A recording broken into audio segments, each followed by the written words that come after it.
अस्सलामुअलैकुम की हाल चाल है वीरो, ठीक हो ना। तुहाडा अपना वीर अली मेहरमानी।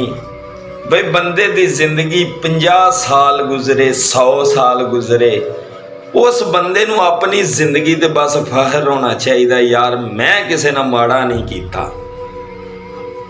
मरना ते आहर है ही है ना सारिया ने। चलो कोई मगरू चंगिया लफ्ज़ां ना याद करे, किसे ना बिंदे ओदी बदहोई ना करो, ओदे नाल गलत बयानी ना करो। जे किसे ना बह खा पी लिया ओदा या शर्म करो। ते अज उससे मतलब ही शेर है कि जेड़ी गुजरी है जिंदगी कसम खुदा दी माड़े किरदार ने रखे, और जिदे संग रले आ ओदे नाल मरे आ सुक्के कोल करार नहीं रखे। ते जेड़े बीड़ दे वेले कम नहीं आउंदे कदी ओ हथियार नहीं रखे, ओ बेली मर्द बनाए हैं चुन चुन के बद नस्ल यार नहीं रखे।